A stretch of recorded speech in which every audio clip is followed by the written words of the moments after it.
Hello everyone.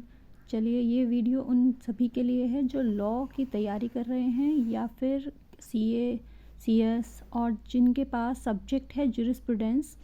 और jurisprudence first subject आता है अगर आप लॉ के फील्ड में एंट्री कर रहे हैं, तो this is the first and foremost subject.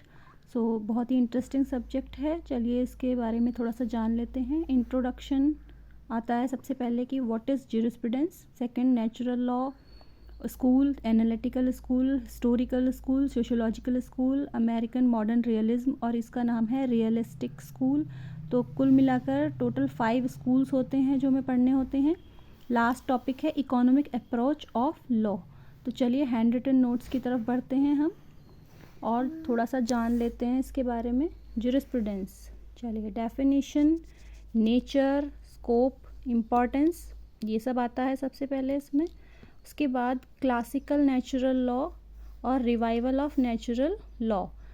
इसमें सबसे ज़्यादा प्रॉब्लम क्या आती है कि यहाँ पर हम बहुत टाइम ये लगा देते हैं कि नेचुरल लॉ की डेफिनेशन किन किन स्कॉलर्स ने दी है, उसके बाद एनालिटिकल स्कूल की जो डेफिनेशंस है वो किस किस जूरिस्ट के द्वारा दी गई है, और हिस्टोरिकल स्कूल में कौन कौन आते हैं, सोशियोलॉजिकल स्कूल में कौन हैं, उनके सबके नाम मैंने एक जगह लिखे हुए हैं जिससे कि आपको याद रहे कि ये सब लोग इस स्कूल से बिलोंग करते हैं और ये सब लोग इससे, ये सब लोग इससे। तो चलिए जान लेते हैं वन बाय वन।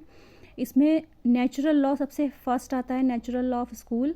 तो इसमें 4 नाम हैं, रुडोल्फ, स्टैमलर, कोहलर और सालमेंड। इसमें सबसे ज़्यादा इम्पॉर्टेंट है सालमेंड। सालमेंड अधिकतर ज़्यादातर पूछा जाता है, इम्पॉर्टेंट सभी हैं लेकिन ज़्यादातर पूछा जाता है सालमेंड के बारे में। एनालिटिकल स्कूल में आते हैं जर्मी बेंथम, जिन्होंने पेन एंड प्लेजर की थ्योरी भी दी है। तो आपको एग्ज़ाम में आ जाता है कि पेन एंड प्लेजर की थ्योरी किसने दी है, तो आपको पता होना चाहिए कि जर्मी बेंथम है। और इसका मेन मोटिव होता है कॉमन गुड, मतलब सभी का विकास हो, सभी का। तो ये जो एनालिटिकल स्कूल वाले जितने भी जूरिस्ट हैं वो सीधी सीधी बात करते हैं, मतलब कुछ घुमा फिरा के नहीं कि लॉ यहाँ से आया वहाँ से आया, ये सब नहीं बताते। ये लोग सीधा सीधा बोलते हैं जो इन्हें दिखाई देता है। ये एनालिटिकल स्कूल पॉजिटिव थ्योरी में बिलीव करते हैं। जॉन ऑस्टिन जो है वो पॉजिटिव लॉ इन्होंने दिया है, इनकी थ्योरी का नाम है कमांड थ्योरी। और इन सभी थ्योरीज़ के बारे में हम आगे नेक्स्ट वीडियो में पढ़ेंगे। हेंस केल्सन कौन है, प्योर थ्योरी ऑफ लॉ इन्होंने दी है। तो एग्ज़ाम्स में आपको सिर्फ ऐसे भी पूछ सकते हैं कि हेंस केल्सन की थ्योरी को थोड़ा एक्सप्लेन कीजिए, तो आपको पता होना चाहिए इनकी थ्योरी का नाम क्या है, प्योर थ्योरी ऑफ लॉ। और इन्होंने सबसे पहली बार एक वर्ड यूज़ किया था, ग्रैंड नॉर्म्स। तो शॉर्ट में भी आ जाता है, सारे खाली लिख देंगे ग्रैंड नॉर्म्स एक्सप्लेन। तो इसके बारे में 3 चीज़ें हो गई कि हेंस केल्सन ने दी है प्योर थ्योरी ऑफ लॉ, और उन्होंने जो वर्ड यूज़ किया था ग्रैंड नॉर्म, इसको एक्सप्लेन करना है। तो ये सब चीज़ें एक ही जगह पर लिखने से हमें थोड़ा ये याद रहने में आसानी हो जाती है कि कौन किससे रिलेटेड है।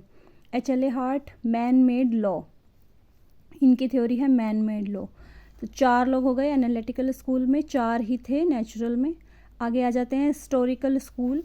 ये हैं फ्रेडरिक कार्ल वॉन सेविग्नी। सेविग्नी के नाम से ये फेमस हैं, पूरा नाम अधिकतर नहीं आता और ना ही बच्चे लिख पाते हैं या याद रख पाते हैं, और अगर आप याद रख लेते हैं तो अच्छी बात है। तो सेविग्नी के नाम से कि हिस्टोरिकल स्कूल को एक्सप्लेन कीजिए, तो आप सबसे पहले सेविग्नी की डेफिनेशन दे देंगे। सर हेनरी जेम्स, फिर हैं हीगल। तो हिस्टोरिकल स्कूल में 3 नाम हैं ये, लेकिन मोस्ट इम्पॉर्टेंट है सेविग्नी। सोशियोलॉजिकल स्कूल है, बैकग्राउंड कहाँ से आया, सोशियोलॉजिकल स्कूल कैसे आया, इसकी कैरेक्टरिस्टिक्स, ये हमारा सिलेबस है। और रोस्कोपाउंड इसमें हैं सबसे पहले, दूसरे हैं लियोन डिगिट, फिर हैं इहरिंग और हैं इगन एहरलिच और अगस्ट कॉम्टे। अगस्ट कॉम्टे जो हैं वो फाउंडर हैं सोशियोलॉजिकल स्कूल के। तो कभी भी आपको सोशियोलॉजिकल स्कूल एक्सप्लेन करने के लिए बोला जाएगा तो सबसे पहले आप नाम लिख देंगे अगस्ट कॉम्टे, ये इसके फाउंडर हैं। और इनकी सभी की थ्योरी हैं जो बहुत इंपॉर्टेंट है। सोशियोलॉजिकल स्कूल एग्जामिनर का फेवरेट होता है, तो इसमें से ज़्यादातर क्वेश्चन आते हैं। उसके बाद आता है American modern realism, realistic approach के साथ।